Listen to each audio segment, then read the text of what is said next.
Hello friends, તમારું સ્વાગત છે મારી ચેનલમાં। આજે આપણે બનાવીશું ગરમી માટે એકદમ ઠંડુ ઠંડુ શરબતની રેસીપી।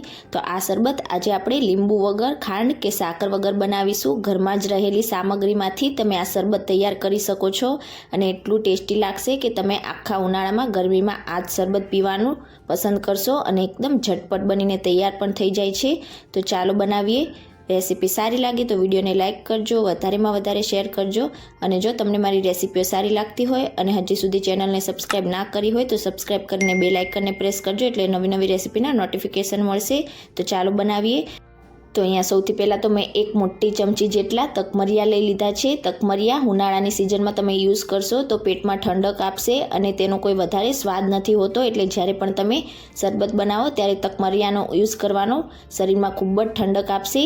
તો એક મોટી ચમચી જેટલા આપણે બાઉલમાં તકમરિયા ઉમેરીશું અને હવે તેમાં અડધા કપ જેટલું પાણી આપણે એડ કરીશું।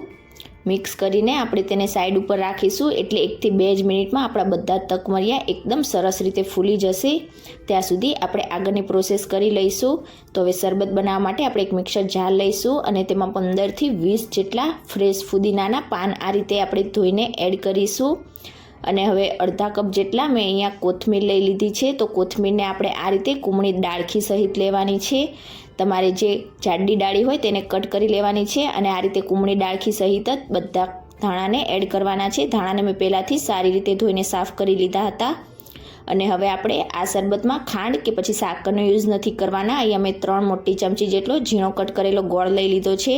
ગોળ તમે એમનેમ ખાશો તો ગરમ હોય છે, પણ આપણે ગોળને પાણી સાથે મિક્સ કરીને યુઝ કરીશું, એટલે તે શરીરમાં ઠંડક આપશે અને શરીર માટે હેલ્ધી પણ રહેશે। તો આજે અહીંયા આપણે 3 ટેબલસ્પૂન જેટલો ઝીણો સમારેલો ગોળ એડ કરીશું। તો આ શરબત આજે આપણે લીંબુ વગર બનાવવાના છીએ, એટલે લીંબુની જગ્યાએ અહીંયા મેં 1 મોટી ચમચી જેટલો આમચૂર પાવડર લઈ લીધો છે। આમચૂર પાવડર કાચી કેરીમાંથી બને છે, એટલે તેના અનેક ફાયદા પણ હોય છે અને મોસ્ટલી દરેકના ઘરમાં અવેલેબલ પણ હોય છે। તો આ રીતે આપણે 1 મોટી ચમચી જેટલો આમચૂર પાવડર ઉમેરીશું, એટલે શરબતમાં ખટાશ આવી જશે અને ટેસ્ટ પણ એકદમ સરસ લાગશે। તો આટલા માપમાંથી તમે મીડિયમ સાઇઝના 3 ગ્લાસ શરબત તૈયાર કરી શકશો। અને હવે આપણે સ્વાદ પ્રમાણે તેમાં મીઠું ઉમેરીશું। તમે વધારે કે ઓછું જે પ્રમાણે શરબત બનાવતા હોય એ પ્રમાણે ટેસ્ટ કરીને મીઠું એડ કરવાનું। અડધી ટીસ્પૂન સંચળ પાવડર ઉમેરીશું અને હવે આપણે તેમાં 1 ટીસ્પૂન જેટલો શેકેલા જીરાનો પાવડર એડ કરીશું। જો શેકેલા જીરાનો પાવડર ના હોય તો તમારે કાચું જીરું અડધી ટીસ્પૂન જેટલું એડ કરી દેવાનું। અને હવે આપણે તેમાં 2 ગ્લાસ જેટલું ઠંડુ પાણી એડ કરીશું। મિક્સ કરીશું બધી વસ્તુને સરસ રીતે અને હવે ઢાંકણ ઢાંકીને આપણે બધી જ વસ્તુને એકદમ સરસ રીતે ક્રશ કરી લઈશું।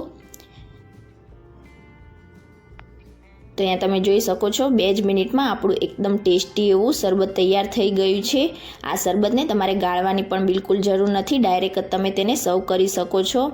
તો ખાંડ, સાકર કે લીંબુ વગર તમે આ રીતે શરબત બનાવીને તૈયાર કરી શકો છો। હવે શરબતને આપણે સર્વ કરી દઈશું। તો તેના માટે સર્વિંગ ગ્લાસમાં 2 આઈસ ક્યુબ ઉમેરીશું અને આપણે જે તકમરિયા પલાળીને રાખ્યા હતા તે બધા જ ફૂલી ગયા છે, તો બંને ગ્લાસમાં 1.5 ટેબલસ્પૂન જેટલા આપણે ઉમેરીશું અને હવે ઉપરથી આપણે એકદમ ટેસ્ટી એવું ઠંડુ ઠંડુ શરબત ઉમેરીશું।